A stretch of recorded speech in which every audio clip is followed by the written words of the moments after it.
This is Cybersound, your simplified and fundamentals-focused source for all things cybersecurity, with your hosts, Jason Pufall and Stephen Maresca. Welcome to Cybersound. I'm your host, Jason Pufall, and joined, as always, by Steve Maresca and Matt Fasaro. Hey, guys. Hey. Hi, how are you? Good. So, Matt, this will be tricky today, right? Joining by Zoom instead of in front of everybody. Yeah, the usual seasonal colds getting at me. Seasonal everything. Yeah. So today we're going to chat a little bit about just mobile scams in general. And I think from our standpoint, things to watch out for, maybe creative tricks that people use nowadays as I think we're getting to be more and more sort of mobile friendly all the time. Everybody walking around with their cell phones. I know a lot of people who practically don't use a laptop anymore and almost live on their devices. So, honestly, the first one that jumps out to me, it feels new, I think, just because of the prevalence of it, was QR code scanning at a recent conference that I went to. Every single trifold, notification board, every presentation, every badge, like you couldn't get away from scanning QR codes. And that's all people did for the entire conference. It doesn't seem like much of a threat. And they've been around for 10 years? Longer? Yeah. Honestly, I had to, when we were talking about this in advance, I had to set aside some of my own perspectives. I mean, the problem of seeing a link get delivered via QR code has been around forever. It's just now everyone can experience that problem.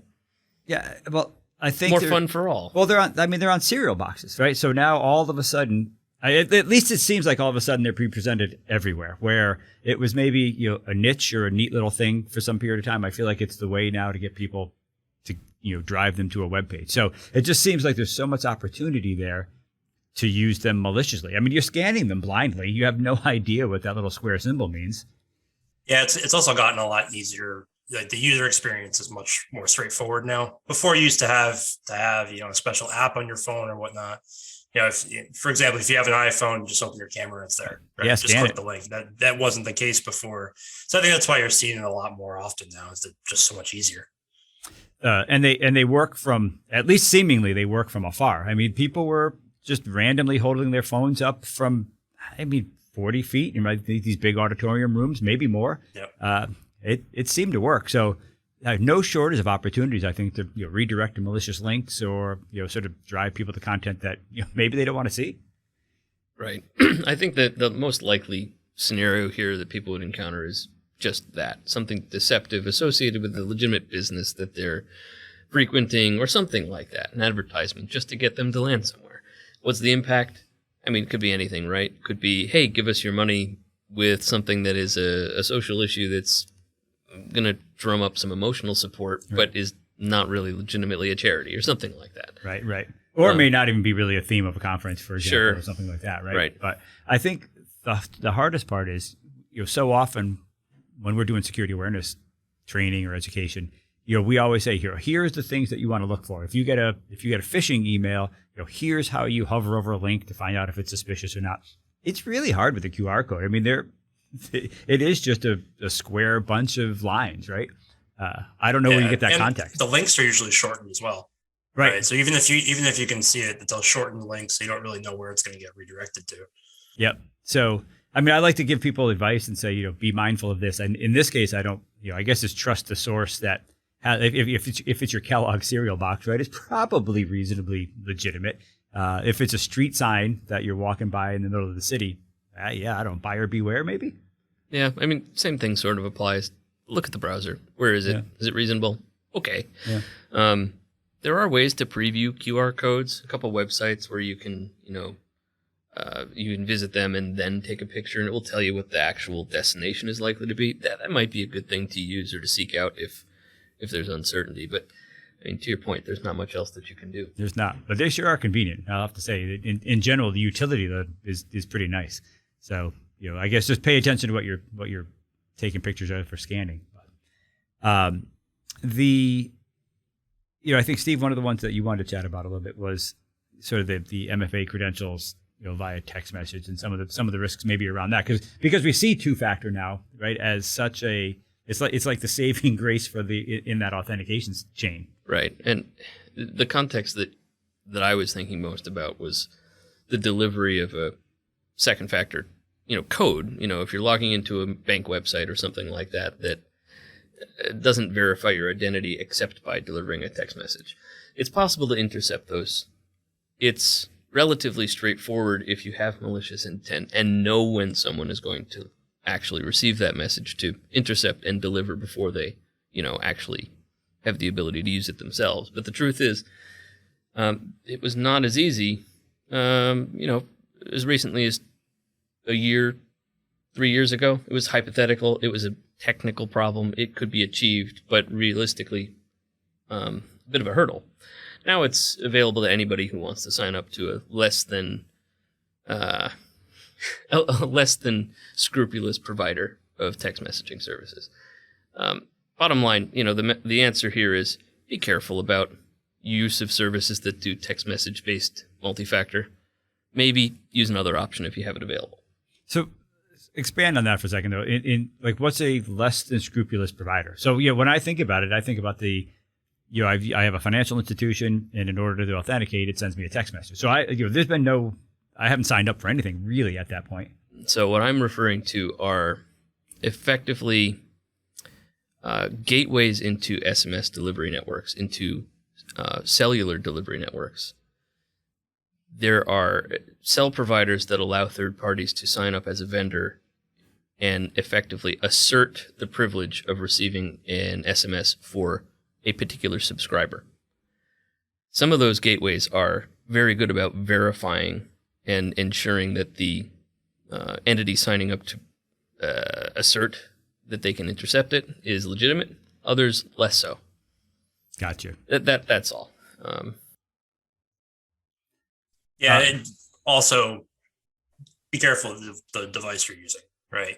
If you're using a phone that you've rooted or have modified in any way with software that you may not trust, if you're getting text messages for multi-factor, that can be an issue. And, I think, Steve, I believe that was a recent FireEye issue, right? That's how they discovered a pretty large operation out of China, if I remember. Yeah, I think you're right. Yeah. So they essentially were able to get into the device that was receiving text messages for multi-factor, and were able to then multi-factor themselves into services, and that's how they spread their malware. But yeah, basically just look to make sure that the provider has some type of app-based authentication. Try not to use the text messages.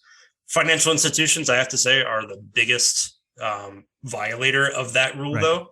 It's amazing, right? They probably have the most resources out of most companies out there, and they seem to be lagging behind in that MFA space. It's true. It's mind-boggling. So, is it lagging behind, or is it just trying to establish the most basic way to provide that second factor to the broadest audience? I think it's both. They're using third-party providers to deliver mobile banking gateways. Like your average credit union doesn't have their own infrastructure for that stuff. They use a bigger entity that provides that stuff. And unfortunately, the lowest common denominator is the easiest thing to implement, and therefore that's the way they all go for the average Joe who doesn't have a smartphone, or at least that's the demographic they were building for with those apps. Yeah, originally. Yeah. If you want to look more into this, there's a great article by Brian Krebs about impersonating customers and requesting service to be transferred to other carriers, which is the usual way that this is accomplished. Krebs on Security has a good article on it. Okay. Yeah. He's always got good stuff, right? So, since we're talking financial, then maybe segueing a little bit into the sort of the mobile payments and some of the challenges there, maybe a little less of, say, the mobile scam. And I think, just being careful about where you send money. It's certainly easy to make a mistake and send funds to the wrong person because they have a similar handle. But I think it's also, frankly, it's easy in a lot of these services. Like Venmo is a popular platform that almost, I guess you would call it social payments, right? Every payment you made can potentially be visible. And it's pretty trivial to look for high volume sort of payees. create an account that looks similar and hope that somebody mistakenly sends you money. Right? Maybe there's still an important component of the sender to verify that they're sending it to the right person, but it's pretty trivial to trick somebody in that case. I don't really understand why sort of mobile payment information needs to be social. Quite frankly, I opt out of all of that and really try to just pay people basically like I traditionally have, right? Reasonably, anonymously, and discreetly. But that move to sort of the more social and visible payment chain, I think, provides some opportunity for people to take advantage of. Yeah, I think that industry really kind of jumped on the fact that most people don't carry cash around anymore, and everyone's got a phone, so you want to be able to transfer payments back and forth easily. But yeah, it opened up a doorway for stuff like this, right? Yeah, I don't know. Shouting from the rooftops that I gave you $20 to repay a bar tab. I don't quite get it. Yeah, maybe that truly is that 18-year-old mindset, but I certainly don't have it. But I think it's important. It's just another example of where being a little bit more mindful of sort of privacy and some of the things that you do provides you a modicum of safety, right? And if you don't, there's some opportunity here, I think, for potential scams to occur. Yeah, absolutely. And using the payment segue as sort of a skip to another similar subject, delivery of messages that sort of entice payment because you've missed a payment or because your payment's overdue or your card was declined or something like that. One that I use as a reference in this particular case are text messages purporting to be from Netflix about your very important Netflix subscription not being processed because of a payment failure. You might click it. Right. The truth is they can fire blindly. Most everybody has a Netflix subscription. Therefore, you might believe it. And that's the sort of thing. Orders that are being made, please verify your shipment, things of that sort. Especially in the last 2 years, UPS and FedEx are family friends now. Right. And there's crazy vendors out there. So it isn't, if you've got a spouse or you've got a variety of people who might be ordering things, it's potential that you would get a text message from some vendor that you've never heard of that is a legitimate order. So it's so easy to dupe somebody in that chain to think, geez, did I buy this $6 item 3 weeks ago that I kind of forgot about? I better check and see where it is. They work. There's no question about it. And you're seeing more and more of those order spoofing texts come in. Yeah, a lot of contractors nowadays too. They'll allow you to pay through Venmo or something like that. That I'd always be careful of, right? Especially if you've got work done. Use your regular payment processing methods, right? Avoid things like Venmo to pay a contractor to do work.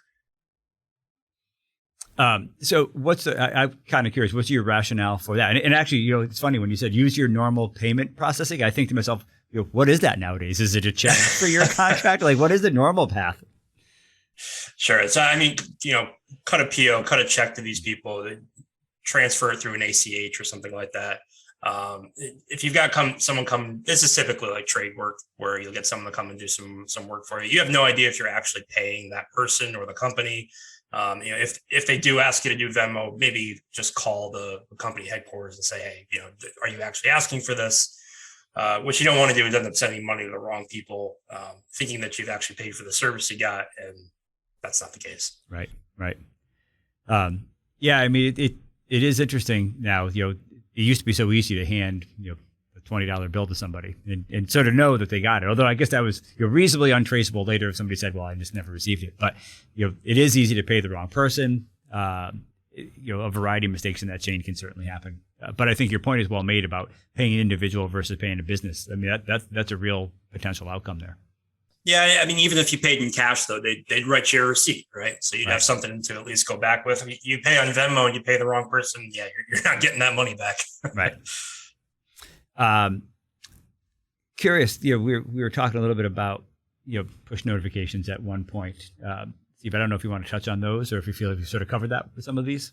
I suppose sort of in passing, push notifications in websites and mobile apps and similar. They're kind of everywhere now, and many people might allow them without really thinking about what they're doing.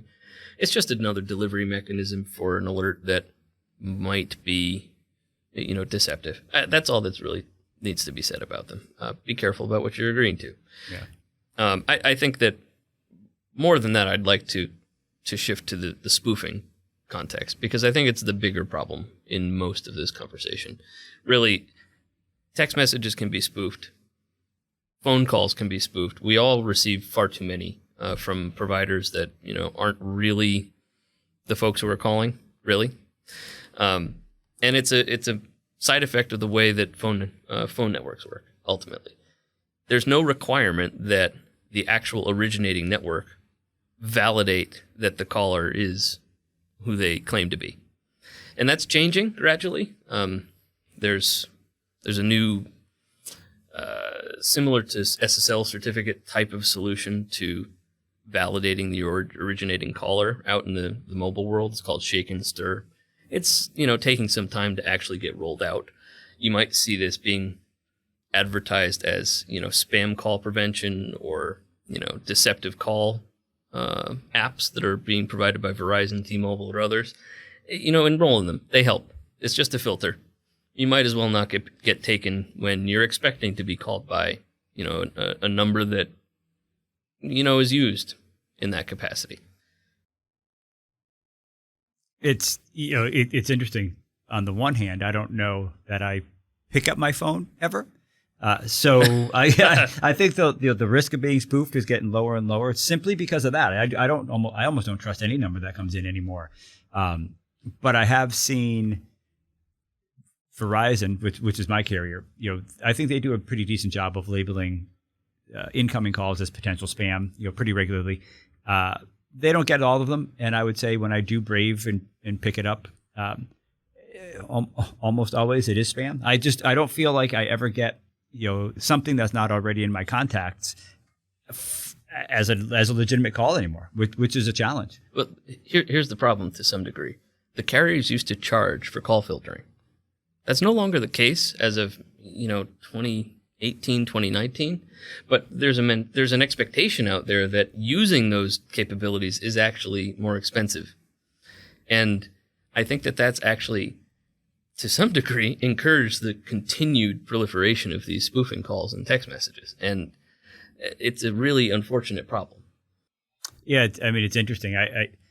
I guess I just don't know who answers their phone anymore, and who this stuff works on, and frankly, how do legitimate callers get a hold of people? I suppose it's just leave a message and hope that somebody checks it and potentially calls back. But my phone rings all the time, and frankly, right, I'm in a business development business where phone calls could be useful, but I rely on email, I rely on text messages from trusted people.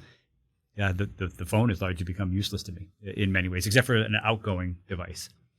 That's a depressing end to the conversation to some degree. But do you disagree? How often do you pick your phone up? I don't disagree. I think the message ultimately is the same that we always share. Verify. Yeah.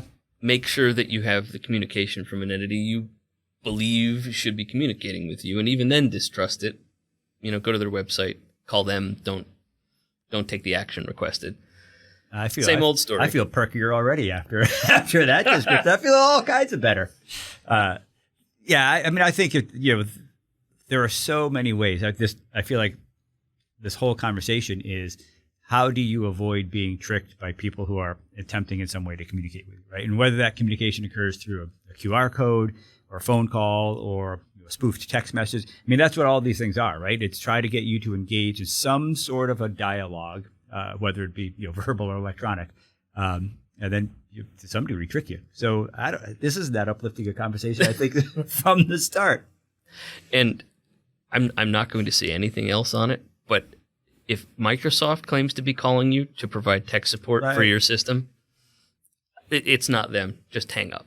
Right, but but they work, and that's what we see time and time again in all of this stuff. They do it in volume, because it doesn't take that many people for it to be lucrative. And as with all of these things, they're financial scams at their most basic.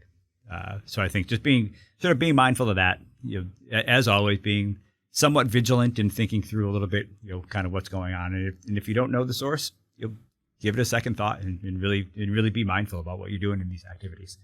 Any parting thoughts at all? Seeing a lot of head shaking. I think we've covered this adequately today. All right. Well, as always, thanks for joining us here on Cybersound.